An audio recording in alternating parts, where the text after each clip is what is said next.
নমস্কার বন্ধুরা, কলিনের রান্নাঘরে আপনাদের সবাইকে অনেক স্বাগত। আজ আমার রেসিপি হলো ঘরোয়া পদ্ধতিতে খুব সহজেই নানপুরির রেসিপি। দেখুন ভিতরটা কিন্তু পুরো পাউরুটির মতো হয়েছে আর কতটা সফট হয়েছে। নানপুরি বানানোর জন্য আমি কি কি উপকরণ নিয়েছি সেগুলো দেখিয়ে নিচ্ছি। এখানে আমি 500 গ্রাম মতো ময়দা নিয়েছি আর দিয়ে দিয়েছি তার মধ্যে হাফ চামচি মতো লবণ। লবণটা আপনারা ময়দার পরিমাণ অনুযায়ী দেবেন। আর দিচ্ছি 1 চামচি মতো বেকিং পাউডার, হাফ চামচি মতো বেকিং সোডা, হাফ চামচি মতো চিনি। চিনিটা আপনারা স্বাদ মতন দেবেন, ঠিক যেরকম ময়দা নেবেন সেই পরিমাণ অনুযায়ী। আর দিচ্ছি 3 থেকে 4 চামচি মতো সাদা তেল। বড় চামচের 5 চামচি মতো টক দই আমি আগে থেকে ফাটিয়ে রেখেছিলাম, সেই টক দইটা কিন্তু এর মধ্যে দিয়ে দিচ্ছি। সব উপকরণগুলো আমার দেওয়া হয়ে গেছে। এবার আমি ময়দাটা একসঙ্গে সব কিছুর সাথে মিশিয়ে নেব। কিছুক্ষণ ভালো করে এইভাবে দইয়ের সাথে আর বাকি উপকরণগুলোর সাথে ময়দাটা ভালো করে মেখে নিয়ে এর মধ্যে অল্প পরিমাণ জল দিচ্ছি। আমি এখানে নর্মাল টেম্পারেচার জল ব্যবহার করছি। এইভাবে ভালো করে অল্প অল্প জল দিয়ে আমি মাখতে থাকবো। একসঙ্গে বেশি জল দিলে কিন্তু ময়দাটা নরম হয়ে যেতে পারে, প্রয়োজনের তুলনায় অত্যাধিক বেশি। তাই জন্য আমি অল্প অল্প করে জল দিচ্ছি আর ভালো করে আবারও মেখে নিচ্ছি।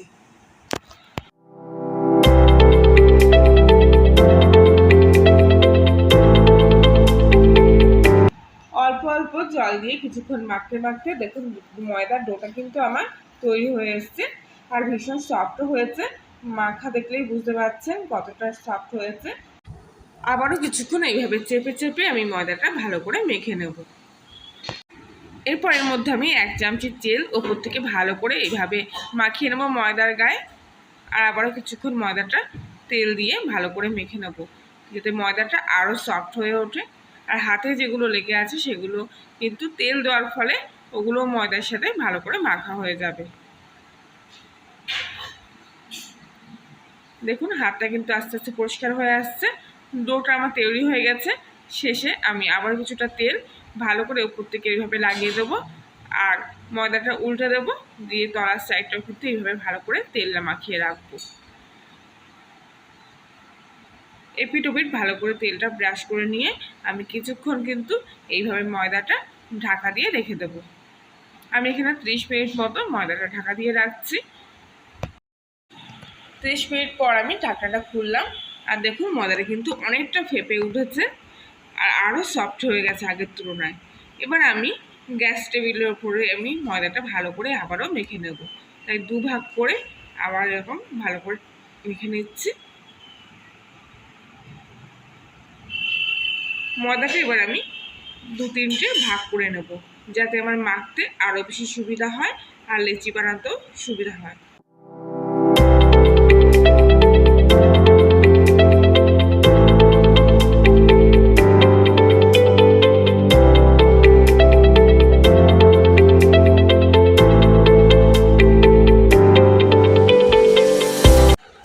এবার আমি লেচিগুলো তৈরি করছি।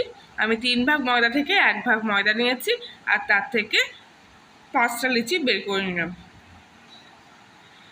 নান কিন্তু একটু মোটা আর সাইজে মাঝারি হলে কিন্তু খেতে ভালো লাগে। লিচিটা আমি তেল দিয়ে একটু মোটা করে বেলে নেব।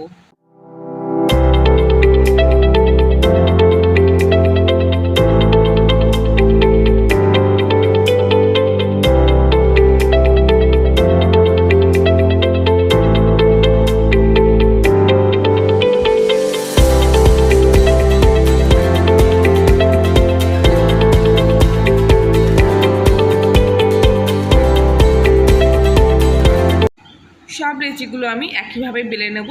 আর দেখুন আমি কিন্তু অনেকটাই সাইজে প্রায় মোটা রাখছি। তেল কড়াই কিছুটা গরম হয়ে গেলে এর মধ্যে আমি একে একে ভেজে নেব।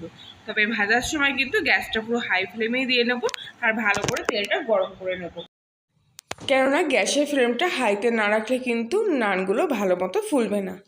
কত সুন্দর দেখুন বেলুনের মতো একে একে ফুলে যাচ্ছে। এবার আমি এপিট ওপিট ভালো করে ভেজে নেব। তবে নানগুলো কিন্তু খুবই একটা লাল করে ভাজতে হবে, সাদা রাখলে কিন্তু একদমই খেতে কিংবা দেখতে কোনোটাই ভালো লাগবে না।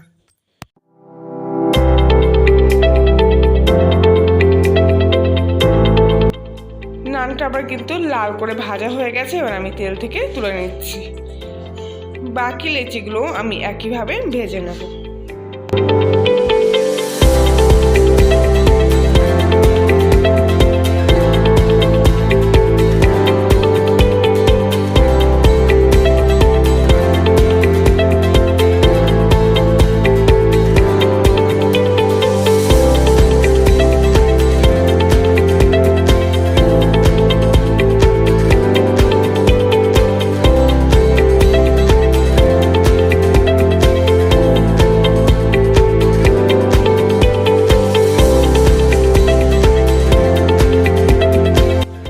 একে একে সব নানগুলো কিন্তু আমি একইভাবে ভেজে নেব।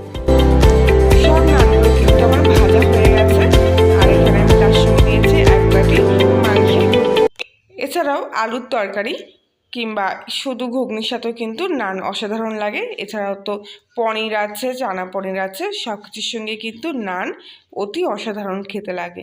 আর নানগুলো দেখুন কি সুন্দর নরম তুলতুলে হয়েছে। তো আজকের রেসিপিটা ভালো লাগলে লাইক, শেয়ার, কমেন্ট করবেন। নতুন হলে সাবস্ক্রাইব করে পাশে থাকবেন। আজকের মতো এখানেই, আবার দেখা হচ্ছে অন্য একদিন নতুন কোনো রেসিপির সাথে।